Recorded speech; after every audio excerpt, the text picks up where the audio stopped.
The morning sun cast long shadows across the dusty training ground at Fort Bragg as Sergeant Maria Santos adjusted her rifle scope for the 100th time that week.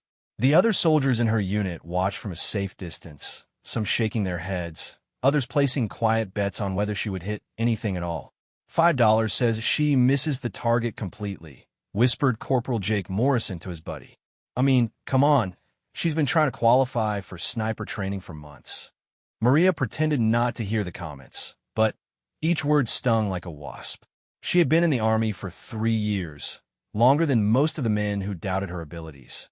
Her marksmanship scores were decent, but not exceptional. Good enough for infantry, they said, but not good enough for the elite sniper program she desperately wanted to join. The target stood 800 meters away, a standard distance for intermediate training. Maria had hit targets at this range before, but never consistently, never with the precision that would convince her commanding officers that she belonged among the best shooters in the military. Santos, barked Sergeant First Class Davis, the range instructor. You're up. Make it count. Maria took her position behind the rifle, feeling the weight of dozens of eyes on her back. The M24 sniper weapon system felt heavy in her hands, heavier than usual. She controlled her breathing, just like she had been taught. In through the nose, out through the mouth. Steady heartbeat, steady hands. The crosshairs found their target through the scope. A paper silhouette of a human torso, marked with scoring rings. Maria had studied wind patterns, calculated for bullet drop, adjusted for temperature and humidity. Everything by the book. Everything perfect on paper. She squeezed the trigger slowly, feeling the familiar kick against her shoulder. The sound echoed across the range, followed by an uncomfortable silence. Through her scope, she could see the target clearly. No orders. She had missed completely. Better luck next time, Santos called out Private Chun, earning a few chuckles from the group. Maria's face burned with embarrassment, but she kept her expression neutral. This was not the first time she had faced ridicule, and it would not be the last. Growing up in a small town in Texas, she had been the only girl who wanted to hunt with her father and brothers. They had laughed at her then, too, until she started bringing home more deer than any of them. Again, she said simply, reloading her rifle. Sergeant Davis looked at his watch. Santos, you've already used your allocated ammunition for today. Then, give me more, Maria replied, her voice steady but determined. The instructor studied her for a moment. Something in her eyes must have convinced him, because he nodded toward the ammunition box. One more magazine. Then you're done. Maria loaded 5 more rounds, each one representing another chance to prove herself. The first shot missed by inches. The second clipped the edge of the target. The third found the outer ring. By the fourth shot, the group of soldiers had grown quiet, genuinely watching instead of mocking. The fifth shot hit dead center. Not bad, admitted Corporal Morrison, though he tried to sound unimpressed. Lucky shot, probably. But Sergeant Davis was studying the target through his binoculars, and his expression had changed. Santos, report to my office after you clean your weapon. 20 minutes later, Maria stood at attention in front of Davis's desk, unsure whether she was about to be praised or disciplined. The sergeant's office was sparse, decorated only with military awards and a single photo of his wife and children. That last shot, Davis began, not looking up from his paperwork. Tell me about it. Sir, what did you do differently? Maria thought for a moment. I stopped thinking about everyone watching me. I stopped worrying about failing. I just focused on the target. Davis finally looked up. You've been trying too hard, Santos. Overthinking every variable, every calculation. Sometimes the best shots come from instinct, not mathematics. Yes, sir. I'm recommending you for advanced marksmanship training, he continued. Not the full sniper program yet, but specialized training with Scout Platoon. Prove yourself there, and we'll talk about the next step. Maria felt her heart skip a beat, but she kept her voice level. Thank you, sir. Don't thank me yet. Scout Platoon training is no joke.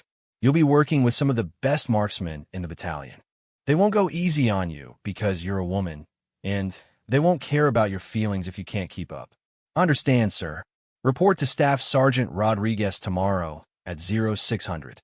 And Santos? Yes, sir. Leave the doubt behind. It's the only thing holding you back. That evening, Maria called her father from the payphone outside the barracks. His voice crackled through the static-filled connection, but she could hear the pride when she told him about her assignment to Scout Platoon. Mija, he said, using the Spanish nickname he had called her since childhood, your grandmother always said you had the eye of a hunter. Maybe it's time the Army saw it too.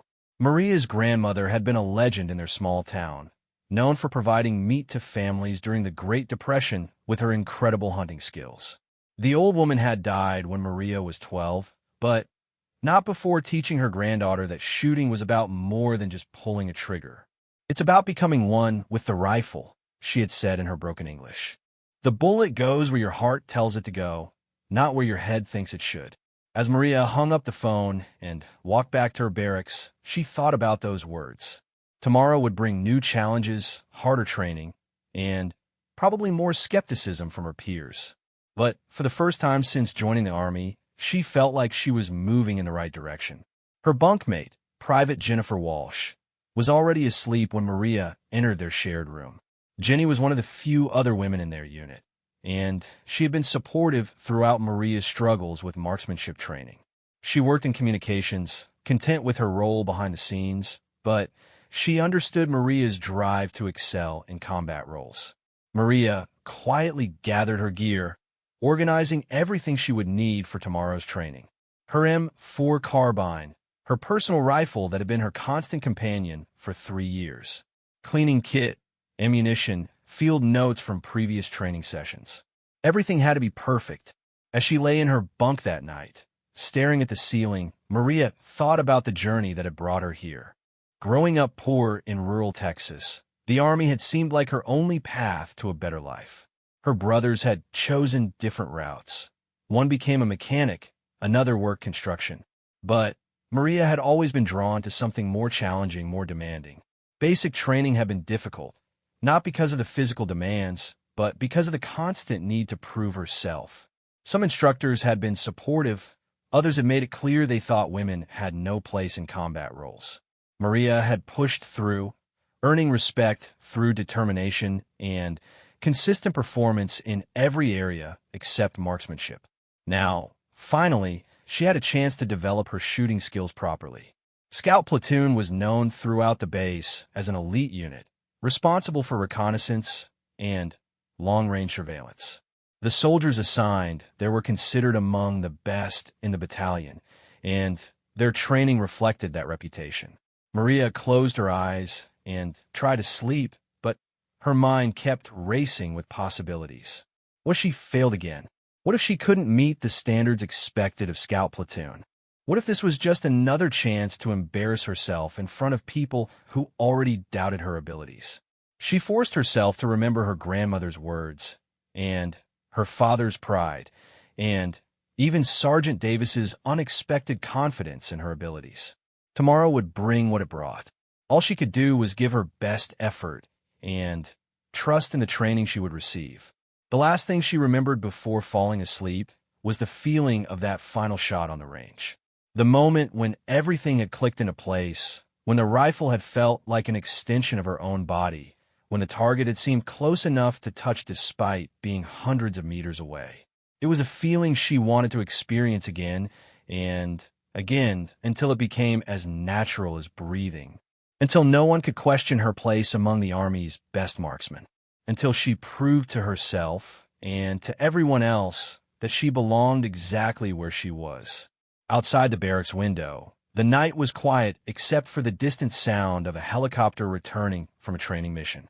Soon enough, Maria thought, she might be the one providing overwatch for missions like that, protecting other soldiers from distances they couldn't even imagine. The thought both excited and terrified her, but mostly it filled her with determination. Tomorrow would be the first day of a new chapter in her military career, a chapter where her aim would finally match her ambition. 6 months of Scout Platoon training had transformed Maria into a completely different soldier. The woman who had struggled to hit targets at 800 meters was now consistently placing shots at distances twice that far. Her confidence had grown with each successful training exercise, each nod of approval from Staff Sergeant Rodriguez, each grudging acknowledgement from fellow soldiers who had initially doubted her abilities.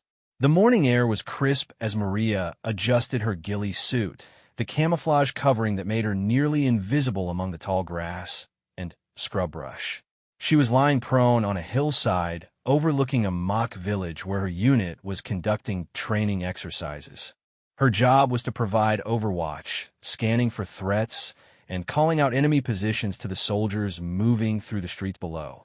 Through her scope, she watched Corporal Morrison, the same soldier who had mocked her months earlier, leading his squad through a narrow alley.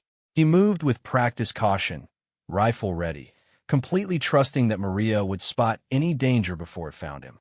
The transformation in their relationship had been gradual but complete. Respect earned through competence was the strongest foundation for military relationships. Eagle Eye, this is Ground Team Alpha. Morrison's voice crackled through a radio headset. Moving to Checkpoint Bravo. Any movement in the building at grid 234 to 567. Maria swept her scope across the designated building, a two-story structure with multiple windows that could conceal enemy snipers. She had been watching it for 20 minutes, noting every shadow, every potential hiding spot. Her training had taught her to see details that others missed, to spot the difference between natural movement and human activity. Negative, Ground Team Alpha, she responded. Building appears clear. But watch the rooftop on your left flank. I've got possible movement there. She shifted her aim to the rooftop in question, where slight movement had caught her attention. Through the powerful scope, she could see the barrel of a rifle barely visible behind a ventilation unit. The enemy sniper, actually an instructor playing the role, was well hidden, but not well enough to escape Maria's trained eye. Confirmed threat on rooftop, northwest corner, she reported. I have a clear shot. Take it, came the immediate response. Maria's breathing slowed to match her heartbeat. The distance was approximately 1,200 meters within her proven range, but still challenging given the elevated position and wind conditions. She made quick mental calculations for bullet drop and windage, adjustments that had become second nature through months of intensive practice. The trigger pull was smooth and deliberate. Through her scope, she watched the paint round strike its target, the instructor who had been playing enemy sniper. He stood up, clearly visible now, and gave a thumbs-up signal that indicated a successful hit. Target neutralized, Maria reported. Ground Team Alpha is clear to advance. Outstanding work, Eagle Eye, Morrison replied, and this time his praise was genuine. The training exercise continued for another hour, with Maria identifying and engaging multiple targets at various ranges. Her performance had become so reliable that ground teams had started requesting her specifically for Overwatch missions. Word of her skills had begun to spread beyond Scout Platoon to other units in the battalion. After the exercise concluded, Maria packed her equipment with the methodical care that had become habit. Every piece of gear had its proper place, every component cleaned and secured.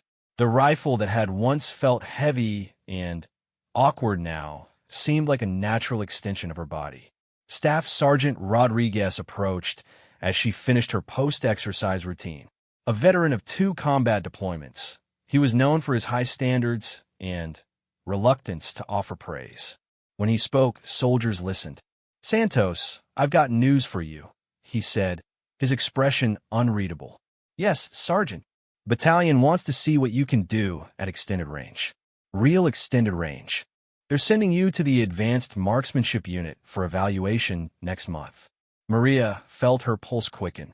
The Advanced Marksmanship Unit was legendary within the Army, responsible for training the absolute best long-range marksmen. Soldiers who graduated from their program were capable of making shots at distances most people considered impossible. What kind of distances are we talking about, Sergeant? Rodriguez smiled slightly. The kind where you start worrying about the Earth's rotation affecting your bullet's path. Think you're ready for that? I think so, Sergeant. Thinking isn't good enough. You need to know, because if you fail their evaluation, it reflects on this entire unit. On me personally. Maria understood the weight of that responsibility. Scout Platoon had developed a reputation for excellence, and she would be representing not just herself, but everyone who had invested time and effort in her training. I won't let you down, Sergeant. See that you don't. Report to AMU in 3 weeks. Use the time to practice at maximum range. I'll arrange for you to use the 1,500-meter range every day until you leave. That evening, Maria called her father again, sharing the news about her upcoming evaluation. His excitement was infectious, but she could also hear something else in his voice, a note of concern that he tried to hide. Mija, this is what you've been working toward, he said. But remember what your grandmother always told you about hunting the big game. The bigger the target, the more patient you have to be. This isn't hunting, Papa. It's military training. Same principles apply. Patience, focus, respect for your weapon, and your quarry. Whether you're hunting deer or protecting soldiers, the fundamentals don't change. Maria spent the next 3 weeks in intensive preparation. Every morning began with physical training, followed by hours on the extended range. She practiced breathing techniques, studied ballistics calculations, and worked with different types of ammunition to understand how each affected her rifle's performance. The other members of Scout Platoon helped however they could. Morrison volunteered to serve as her spotter, learning the complex calculations and wind readings that supported long-range shooting. Private Chun, who had once mocked her abilities, spent hours helping her practice rapid target acquisition drills. You know, Chin said one afternoon as they cleaned their weapons, I owe you an apology. For that stuff, I said, when you first started training. Don't worry about it, Maria replied. We all have to prove ourselves. Yeah, but I should have given you a chance before writing you off. You become one of the best shooters I've ever seen. The praise meant more to Maria than Chun probably realized. Acceptance from her peers had been hard-earned, built on consistent performance rather than empty words or special treatment. As her departure date approached, Maria found herself thinking more about her grandmother's lessons. The old woman had never served in the military, never fired anything more sophisticated than a hunting rifle, but her understanding of marksmanship fundamentals was profound. The rifle doesn't lie, she had said. If you miss, it's because you did something wrong, not because the rifle failed you. Accept responsibility for every shot, good or bad, and you'll become a better shooter. Maria had carried that lesson throughout her military training. Every missed shot was an opportunity to learn. Every successful hit was confirmation that proper technique yielded reliable results. The mathematics of ballistics were important, but they meant nothing without the discipline to apply them consistently. On her last night at Fort Bragg before leaving for AMU, Maria lay in her bunk thinking about the journey that had brought her to this point. From the embarrassment of missing targets at 800 meters to the confidence of engaging threats at 1,200 meters, she had traveled a long road of improvement and self-discovery. Tomorrow she would face a new level of challenge, training with some of the most skilled marksmen in the world. The standards would be higher, the expectations greater, and the margin for error smaller than anything she had experienced before. But she was ready. Months of intensive training had prepared her technically. Years of overcoming doubt and skepticism had prepared her mentally. And generations of family wisdom about patience, focus, and respect for the craft had prepared her spiritually. As she drifted off to sleep, Maria's last conscious thought was about the targets she would face at AMU. Distances that seemed impossible today would become routine tomorrow if she could maintain the same dedication and discipline that had brought her this far. The Army had given her an opportunity to excel beyond her dreams. Now it was time to prove that their investment had been worthwhile, and that the soldier who once struggled to hit targets at basic range was capable of achievements that few people could even imagine. Outside her window, the base was quiet except for the routine sounds of night watch rotations and distant training exercises. Soon she would be at a different base, working with different instructors, pushing the boundaries of what she thought possible with a rifle and a clear line of sight. The thought excited her more than it frightened her, which seemed like a good sign for what lay ahead.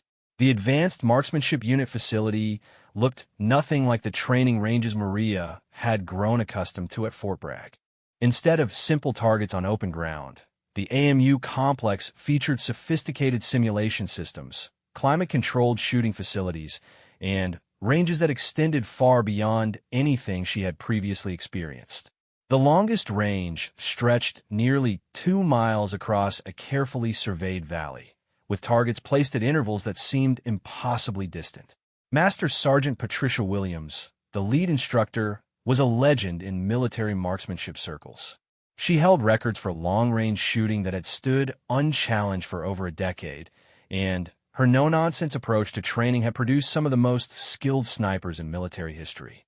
When she spoke, even seasoned veterans listened with complete attention. "Sergeant Santos," she said during Maria's first-day orientation, "your file indicates exceptional progress in Scout platoon training. Staff Sergeant Rodriguez speaks highly of your potential, but potential means nothing here. Results are the only currency we accept."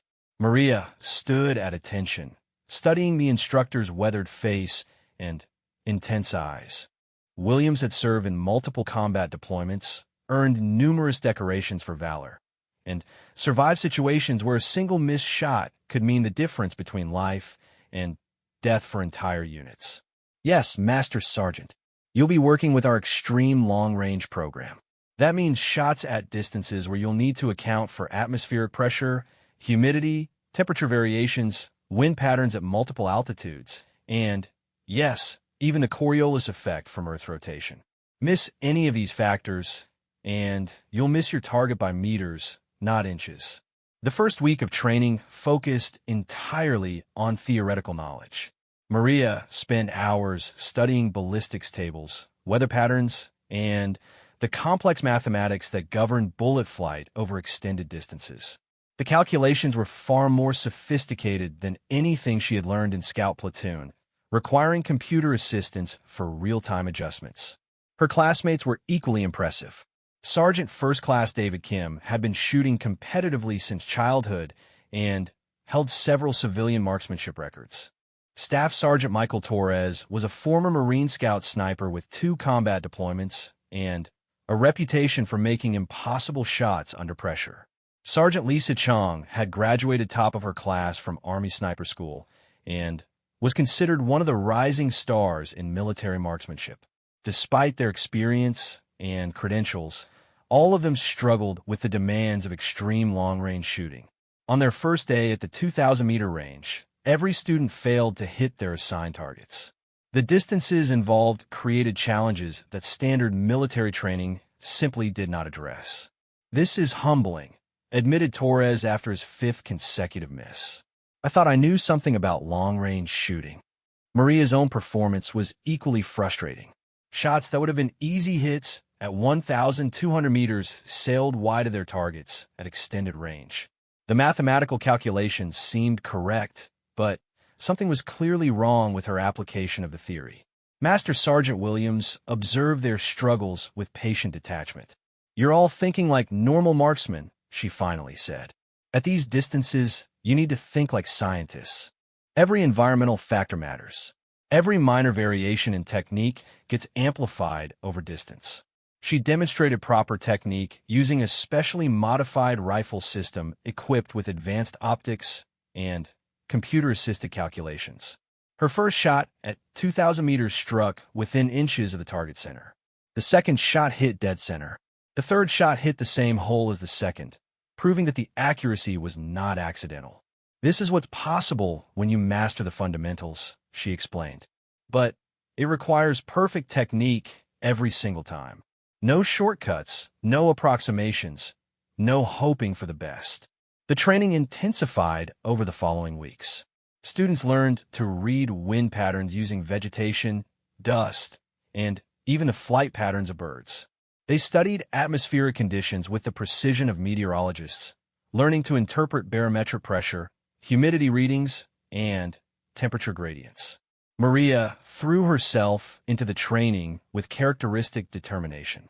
She stayed after hours to practice calculations, volunteered for extra range time, and sought feedback from instructors on every aspect of her technique. Slowly, gradually, her performance began to improve. The breakthrough came during her 4th week at AMU. Maria was attempting a shot at 2,400 meters, a distance that had defeated her multiple times. The target was barely visible through her scope, appearing as little more than a speck against the hillside background. Wind conditions were challenging, with different speeds and directions at various points along the bullet's trajectory. She made her calculations carefully, accounting for every variable she had learned to consider. Temperature, 72 degrees Fahrenheit. Humidity, 45%. Barometric pressure, 30.15 inches. Wind at shooting position, 8 miles per hour from the northwest. Wind at target, estimated 12 miles per hour from the west, based on vegetation movement observed through her scope. The mathematical calculations filled an entire page of her field notebook. Elevation adjustment, 47.2 minutes of angle. Windage adjustment, 15.7 minutes of angle left. Additional adjustments for Coriolis effect and spin drift. Every number checked and rechecked before she touched the trigger. Maria's breathing slowed to match her heartbeat. The rifle felt perfectly balanced in her hands, an extension of her body rather than a separate tool. The trigger pull was smooth and precise, exactly as she had practiced thousands of times. Through her scope, she watched the bullet impact exactly where she had aimed, dead center of the target at a distance of nearly 1.5 miles. The achievement seemed almost surreal after weeks of near misses and frustrating failures. "Outstanding shot, Santos," Master Sergeant Williams said, lowering her own spotting scope. "Do it again." The second shot hit within 2 inches of the first. The third shot created a group that could be covered by a quarter. Maria had not just succeeded once. She had demonstrated the consistency that separated true marksmen from lucky shooters. Word of her achievement spread quickly through the AMU facility. Instructors who had worked with elite shooters for decades took notice of the soldier who had struggled just weeks earlier. Her classmates, initially competitive and sometimes dismissive, began asking for her insights on technique and calculation methods. "How did you figure it out?" Sergeant Chang asked during a break between training sessions. "I'm still struggling to hit consistently past 1,800 meters." Maria considered the question carefully. "I stopped trying to force the shot," she finally said. "I started trusting the mathematics and my equipment instead of second-guessing everything." It was more than that, though. Somewhere during the weeks of intensive training, Maria had rediscovered the lesson her grandmother had tried to teach her years ago. Shooting was not about fighting the rifle or wrestling with the calculations. It was about becoming part of a system that included the weapon, the ammunition, the environment, and the shooter's own capabilities.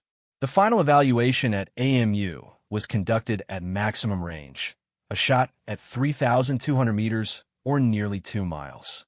Only a handful of military marksmen had ever successfully engaged targets at such distances under controlled conditions.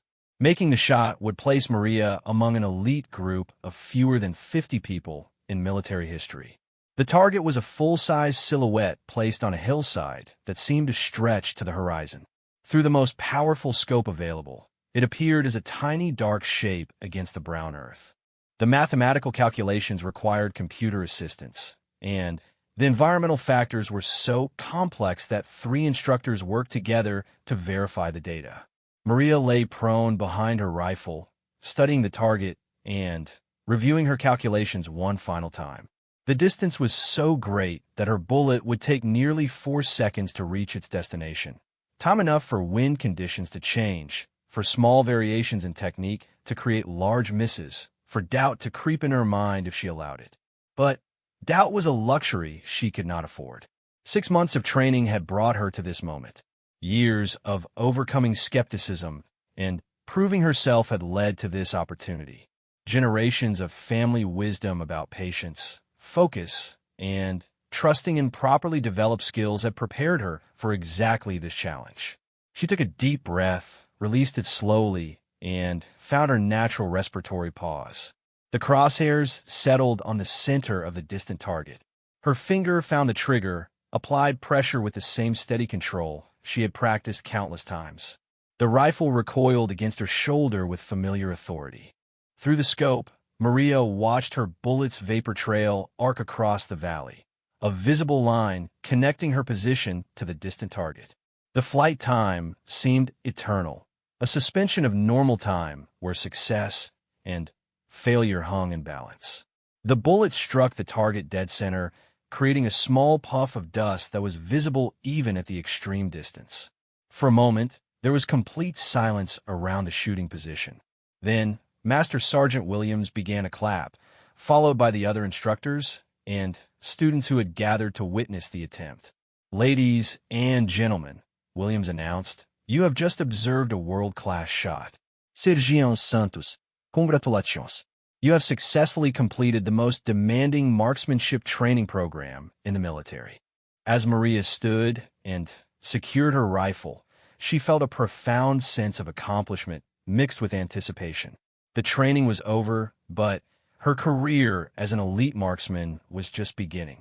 Somewhere in the world, other soldiers would soon depend on skills she had spent months developing, on shots she might need to make under conditions far more stressful than any training range. The soldier who had once missed targets at 800 meters was now qualified to engage threats at distances most people could not even see. The transformation had been remarkable, but Maria understood that it was really just the beginning of a much longer journey. 2 years later, Staff Sergeant Maria Santos found herself lying in the rocky terrain of a remote valley in Afghanistan.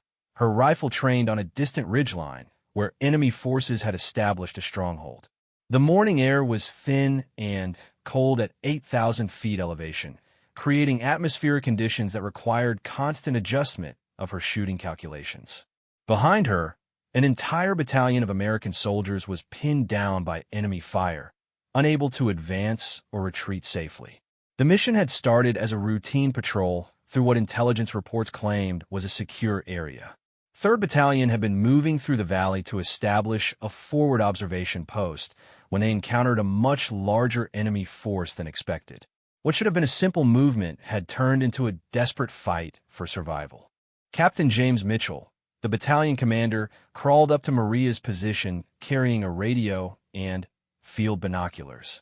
His face was grim as he studied the enemy positions through his optics. The tactical situation was worse than anything they had trained for, with enemy fighters occupying commanding terrain on 3 sides of the valley. "Santos, I need you to tell me what you see up there," he said, pointing toward the main ridgeline approximately 2,800 meters away. "Intelligence says there should be maybe a dozen fighters. My count is closer to 100. Maria adjusted her scope and began a methodical scan of the distant positions. Through the powerful optics, she could see enemy soldiers moving between prepared fighting positions, heavy weapons being repositioned, and what appeared to be a command group coordinating the defensive efforts. The enemy had clearly been planning this ambush for some time. "Sir, I count at least 80 fighters visible, probably more in concealed positions," she reported. "They have heavy machine guns, mortars, and what looks like recoilless rifles positioned to cover all the approaches to this valley. Can you identify any high-value targets?" Maria continued her scan, looking for enemy leaders, communications personnel, or weapons crews that might be critical to their defensive coordination. Years of training had taught her to recognize the subtle signs that distinguished important targets from regular fighters. "Sir, there's a group of 4 individuals approximately 2,850 meters northeast of our position. They're using radio equipment and appear to be directing fire from other positions. Looks like a command element." Captain Mitchell studied the area through his own binoculars, but could barely make out individual figures at that distance. "Can you engage them from here?" Maria considered the question carefully. The range was at the extreme limit of her proven capabilities, complicated by altitude effects on bullet trajectory and wind conditions that varied significantly across the valley. But the tactical situation left few alternatives. The battalion needed those enemy commanders eliminated to have any chance of breaking out of the ambush. "Yes, sir. It's a challenging shot, but within my capability. I'll need a few minutes to calculate the ballistics and study the wind conditions." How long for the whole engagement? Give me 10 minutes to set up properly. The actual shooting should take less than a minute if I can maintain target acquisition. Captain Mitchell nodded and moved back to coordinate with his other unit commanders. Maria began her methodical preparation for what would be the most important shots of her military career. Everything she had learned during months of training at AMU would be tested under actual combat conditions. She opened her field notebook and began recording environmental data. Temperature, 38 degrees Fahrenheit. Altitude, 8,200 feet above sea level. Humidity, estimated 15% in the dry mountain air. Barometric pressure, 22.65 inches, significantly lower than sea level conditions. Each factor would affect her bullet's trajectory in ways that had to be calculated precisely. Wind conditions were the most challenging variable. At her shooting position, the air was relatively calm, maybe 5 miles per hour from the west. But she could see dust and vegetation movement indicating much stronger winds at various points across the valley. The enemy position appeared to be experiencing winds of 15 to 20 miles per hour from the northwest, based on the behavior of smoke from their fires. Maria's calculations filled 2 pages of her notebook. Elevation adjustment, 52.8 minutes of angle to account for bullet drop over the extended distance. Windage adjustment, 23.4 minutes of angle left to compensate for the crosswind at the target. Additional corrections for altitude effects, Coriolis force, and the specific ballistic characteristics of her match-grade ammunition. Through her scope, she studied the enemy command group carefully.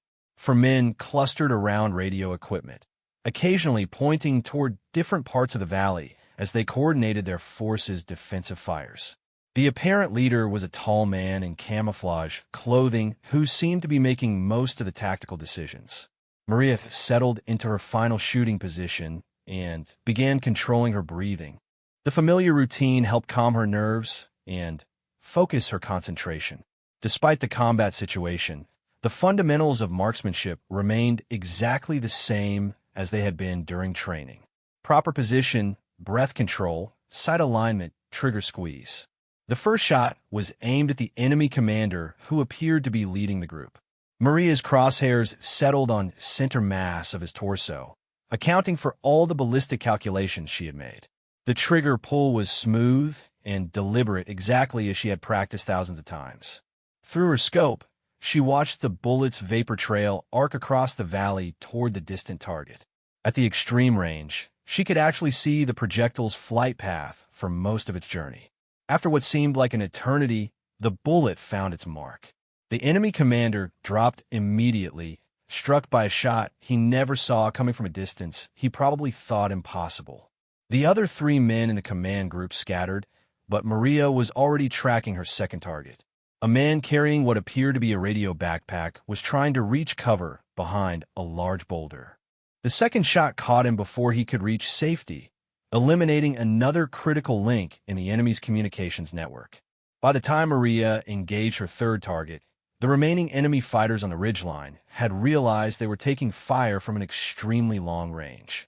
Some began moving to different positions. Others started searching the valley with binoculars, trying to locate the source of the precise shots that had eliminated their leaders. But they were looking in the wrong places. The distance was so great that most enemy fighters could not even see Maria's muzzle flashes, much less pinpoint her exact location. Their return fire was scattered and ineffective, aimed at positions hundreds of meters away from her actual shooting site. The third shot eliminated another communications operator, and the fourth struck down what appeared to be a weapons crew leader who had been directing mortar fire against the pinned American forces. With their command structure disrupted and their communications degraded, the enemy's coordinated defense began to collapse. Captain Mitchell's voice crackled through Maria's radio headset. Outstanding shooting, Santos. Enemy fire has decreased significantly. We're going to attempt a breakout in 5 minutes. Can you provide overwatch on our movement? Roger, sir. I have clear fields of fire on most of their positions. The battalion's breakout maneuver succeeded largely because the enemy forces were no longer receiving coordinated direction from their eliminated commanders. Maria provided covering fire as American soldiers moved through the valley, engaging individual threats as they appeared and keeping enemy heads down during the critical movement phases. By late afternoon, 3rd Battalion had successfully extracted from the valley and reached a secure position where helicopter evacuation was possible. The ambush that could have resulted in massive American casualties had been broken by the precise elimination of key enemy leaders at a distance most people would consider impossible for rifle fire. During the post-mission debriefing, Captain Mitchell addressed the entire battalion about the day's events. "Today you witnessed something that very few soldiers ever see," he told the assembled troops. Staff Sergeant Santos made shots at distances exceeding 2,800 meters under combat conditions, eliminating enemy commanders and saving this battalion from potential annihilation. The same soldiers who had once mocked Maria's marksmanship abilities now looked at her with something approaching awe. Corporal Morrison, now a sergeant himself, approached her after the briefing with genuine respect in his voice. "Santos, I owe you my life," he said simply. "That shot saved all of us." Maria accepted his thanks with characteristic modesty. "Just doing my job, Sergeant, same as everyone else." But she knew it had been more than just routine duty. The shots she had made that day represented the culmination of years of training, months of intensive preparation, and a lifetime of lessons about patience, precision, and the responsibility that came with exceptional skills. That evening, as she cleaned her rifle in preparation for the next day's mission, Maria thought about the journey that had brought her to this moment. From the embarrassment of missing targets at 800 meters to making combat-effective shots at nearly 3 times that distance, she had traveled a path that few soldiers would ever follow. Her grandmother's words echoed in her memory. "The rifle doesn't lie. If you miss, it's because you did something wrong, not because the rifle failed you." Today, the rifle had not lied. The shots had gone exactly where they needed to go, when they needed to go there, eliminating threats to her fellow soldiers from a distance that made retaliation impossible. The soldier who had once been mocked for her aim had proven herself under the ultimate test of combat. But, more importantly, she had fulfilled the fundamental promise that every soldier makes, to protect the lives of those who serve alongside them, regardless of the personal cost or challenge involved. As she secured her cleaned rifle for the night, Maria knew that tomorrow might bring new challenges, new impossible shots, new opportunities to use her skills in defense of her brothers and sisters in arms. The mountains of Afghanistan were full of enemy fighters who thought distance provided safety from American forces. They were about to learn that some American soldiers could reach out and touch targets at ranges that defied belief, that geography alone was no longer sufficient protection from the precision fire of properly trained marksmen. Maria Santos had become living proof that determination, training, and natural talent could combine to create capabilities that seemed almost supernatural to those who faced them. The battalion was safe tonight because one soldier had refused to accept the limitations that others had tried to place on her abilities. Tomorrow, other soldiers would be safe for the same reason. It was, Maria reflected, exactly the career she had always dreamed of having, even if the path to achieve it had been more difficult than she had ever imagined.